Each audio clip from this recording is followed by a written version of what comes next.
ये कहानी ममता की है। बचपन से ही घर में ये एहसास दिलाकर पाला गया कि औरतों को बोलने का हक नहीं है। अरे ममता, जरा जल्दी जल्दी हाथ चलाओ। रोज ऑफिस में देर पहुंचता हूँ तुम्हारे कारण। लेकिन आपका सारा खाना पैक और तैयार भी है। अरे जबान जितनी चलाती हो उतना अगर हाथ चलाती ना तो शायद घर को अच्छे से मैनेज कर पाती। क्या मतलब है? क्या नहीं मिला आपको? मोजे मोजे कौन देगा? ममता भागकर पति को मोजे देती है। वो हर किसी का ख्याल रखती, लेकिन उसके घर में रोज का रोना लगा रहता। अरे माँ, आज स्कूल में टीचर ने मुझे फीस के लिए डांटा। माँ, मुझे अच्छा नहीं लगता कि स्कूल में फीस के पैसों के लिए मुझे कोई भी बात सुनाए। अरे पर बेटा, ये तो पापा करते हैं ना, सारा ऑनलाइन। मुझे तो इसकी जानकारी भी नहीं है। हाँ हाँ, बना लो बच्चों के सामने मुझे बुरा। अरे करता तो मैं ही हूँ, माना, लेकिन मुझे कोई सपना थोड़ी ना आएगा कि बच्चों की फीस जमा करनी है। अरे बताओगी तो तुम ही ना। ममता की अब ये आदत में शुमार हो चुका था। वो हमेशा हर बात के लिए खुद को ही दोषी मानती। एक दिन वो पड़ोस की दोस्त से कहती है, समझ नहीं आता यार, मैं इतनी डम कैसे हो सकती हूँ। बात तो सही भी है ना। अब पति बेचारा नौकरी करे, पैसे कमाए, या फिर ये देखे कि बच्चों की फीस का वक्त है। क्या करूँ यार। पता नहीं, मेरे पति तो सारा काम खुद ही करते हैं। वो तो कहते हैं कि तुम थक जाती होगी, सारा दिन घर बाहर बच्चे। तो अच्छा, ऐसे भी पति होते हैं क्या? अरे क्या बात कर रही है? भाई साहब कभी तुझे किसी बात के लिए सुनाते नहीं? किसने कहा नहीं सुनाते? अरे ये पति चीज ही ऐसी होती है कि बिना पत्नी को सुनाए उन्हें चैन की नींद कहाँ आती है। तो तू भी परेशान रहती होगी कि कैसे, क्या, कब भूल गई। अरे वो तो मुझे बस इस बात के लिए ताना देते हैं कि मैं वक्त पर खाना क्यों नहीं खाती या पार्लर जाकर अपनी साज सज्जा क्यों नहीं करवाती। पड़ोसन बोल ही रही होती है कि ममता के बेटे की आवाज आती है। अरे माँ, क्या हो गया? लग नहीं रहा कि आज आप मुझे पानी भी देगी। अरे कब से खाने के लिए वेट कर रहा हूँ। अरे यार, मैं चलती हूँ। बेटा खाने के लिए वेट कर रहा है, मैंने उसे खाना भी नहीं दिया। अरे 12वीं में पहुंच चुका है तुम्हारा बेटा, उसे बोलो खुद पानी लिया करे। मैंने तो अपने बच्चों को काम करना सिखाया है। अरे यार, खुद की भी तो कोई लाइफ है। माना जब नहीं कर सकते थे तो किया, लेकिन अब इतने बड़े बच्चों की हर बात मानेंगे तो मुश्किल तो अपने को ही होगी। ममता को पड़ोसन की बात में दम तो लगता है, लेकिन करे क्या, आदत भी तो खुद ही ने डाली थी। ममता घर जाती है कि तभी बेटी आ जाती है। माँ, परसों मुझे एक शादी में जाना है। तेरी वो जो लाल वाली साड़ी है ना, उसे दे देना। मैं आज जाकर टेलर को दे दूंगी, वो उस साड़ी से सूट बना देगा। अरे नहीं नहीं तारा, वो मेरी माँ ने मुझे दी थी और उस साड़ी से मेरी काफ़ी भावनाएं जुड़ी हैं। तुमको ना मैं दूसरी साड़ी दे दूंगी। ओके, कोई बात नहीं, लेकिन आज दे ही देना पक्का। तारा माँ की साड़ी से सूट बनवाकर पार्टी में जाती है, लेकिन जब वो पार्टी से लौटती है, क्या है, मैं तो समझ ही नहीं पा रही हूँ। अरे जब वो साड़ी मांगी थी तो ये छल्ली सी साड़ी क्यों दे दी?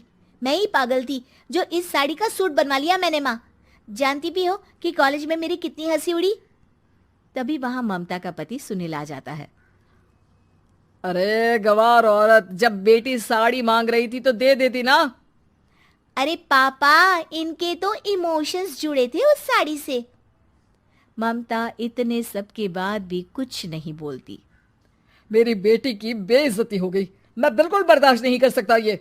मैं नहीं चाहता कि मेरी बेटी से कोई भी ज्यादा सुंदर लगे पूरे कॉलेज में। जी, वो पढ़ने में तारा बिल्कुल अच्छी नहीं है, उसकी पढ़ाई पर आप ध्यान दीजिए ना। अच्छा, अब तुम मुझे बताओगी कि मुझे किस पर ध्यान देना और किस पर नहीं। रमेश जैसा ही ये वाक्य पूरा करता है, ममता की बेटी और पति उस पर जोर जोर से हंसते हैं। अरे ठीक है ना, पता ही नहीं चला कि कैसे वक्त इतना बीत गया। अरे कैसे पता चलेगा माँ, हम लोगों के पीछे जो तू बैताल की तरह चिपकी रहती थी, तुझे कैसे वक्त का पता चलता। ममता को पहले सास ससुर, फिर पति और बच्चों की तरफ से इस तरीके की बातें सुनकर उसका मन बहुत दुखी रहता था। एक दिन, सुनो ना, बहुत दिनों से कमर के नीचे बहुत दर्द रहता है। कल मैंने देखा तो एक फोड़ा था। अरे ममता, एक बार अपने पति से बात करो, वो तुम्हारा फोड़ा डॉक्टर को दिखा देंगे। अरे नहीं नहीं, वो तो गुस्सा हो जाएंगे। अरे क्यों गुस्सा हो जाएंगे? तुमको दर्द है? हाँ, लेकिन वो यही बोलेंगे कि ऑफिस जाऊं या फिर तुम्हें लेकर डॉक्टर के पास। तो बेटे से ही बात कर ले। अरे वो तो मैं कर लूं, लेकिन फोड़ा है ऐसी जगह कि उसे बताते मुझे शर्म आएगी। लेकिन कुछ ना कुछ तो करना जरूरी है ना। ऐसे कब तक फोड़े के दर्द से तड़पती रहेगी? अब तो सोच रही हूँ कि इनसे बात कर ही लूं, वरना दर्द के मारे कहीं मर ना जाऊं। लेकिन शाम को, ममता, क्या किया तुमने आज? खाने के डिब्बे में कैसा खाना दिया था? दाल खराब हो गई थी। कब की थी? दाल तो मैंने सुबह ही बनाई थी, खराब कैसे हो गई? अच्छा सुनिए ना, मुझे कहना है कि अरे गरम दाल बंद करोगी तो ऐसा ही होगा ना। बेइज्जती हो गई सबके सामने मेरी। ऑफिस वालों ने ऐसा मजाक उड़ाया कि क्या बोलूं। कल से ठीक से खाना देना है तो देना, वरना खाना देना बंद कर देना। बाहर खा लूंगा मैं। ममता, जो पति से अपनी परेशानी बताने वाली थी, वो अब ये सोचने लगती है कि कल से पति को खाने में क्या दे। अगले दिन ममता थकी थकी सी हालत में, आप लोगों के लिए नाश्ता बना दिया है, खाना बनाने की हिम्मत नहीं है आज तो। रात भर सोकर थक गई है ना, इसीलिए तो खाना नहीं बना सकती। हिम्मत नहीं हो रही है, मैं बस सोने जा रही हूँ। बस मैडम को सोने का बोल दो, फिर देखो कैसे सोती रहती है। माँ, फिर वही पराठा सब्जी। अरे हमारे साथ के दोस्त एक से बढ़कर एक नाश्ता खाना लेकर आते हैं, आप तो बस। सभी घर से निकल जाते हैं, लेकिन जब शाम को बेटा घर आता है तो घर में अंधेरा रहता है। बेटा लाइट चलाता है। क्या माँ, तुम्हारा भी जवाब नहीं है बिजली का बिल बचाने के लिए? वो बोल ही रहा होता है कि सामने माँ जमीन पर लेटी मिलती है। वो उसके पास जाता है। अरे माँ, क्या हो गया माँ? तभी वहां पड़ोसन आती है। अरे बेटा, तुम्हारी माँ के पैर के पास एक फोड़ा है, जिसके कारण ये लगातार कमजोर होती जा रही थी। मैंने उसे पहले ही कहा था कि घर में बता दो, लेकिन तुम्हारी माँ किसी को तंग करना नहीं चाहती थी। तभी वहां डॉक्टर आ जाता है। अरे इनके ऑर्गन में दिक्कत है, कोई बात है जो इनके मन में खटक रही है। अरे नहीं नहीं, इसके मन में कोई बात नहीं है, कोई काम है नहीं ना इसके पास, सारा दिन बस घर में ही रहती है। देखिए, मैं तो ये नहीं जानता, लेकिन हाँ, इनके मन में हमेशा कोई बात रह जाती होगी, इसीलिए उनकी ये हालत है। अगर आप समय से नहीं ले आते तो हो सकता था कि। अरे नहीं नहीं डॉक्टर साहब, हम पूरी कोशिश करेंगे कि वो ठीक हो जाए।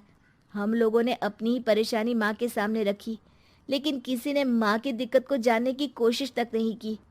हाँ, मैंने भी ममता को हमेशा घरेलू जरूरत से ज्यादा काम का नहीं सोचा था। ममता को होश आता है और वो खुद को अपने बेडरूम में देखती है। वो उठने की कोशिश करती है कि माँ, अब आप नहीं उठेंगी। हम लोग है ना, हम लोग आपको पूरी तरह से खुश रखने की कोशिश करेंगे।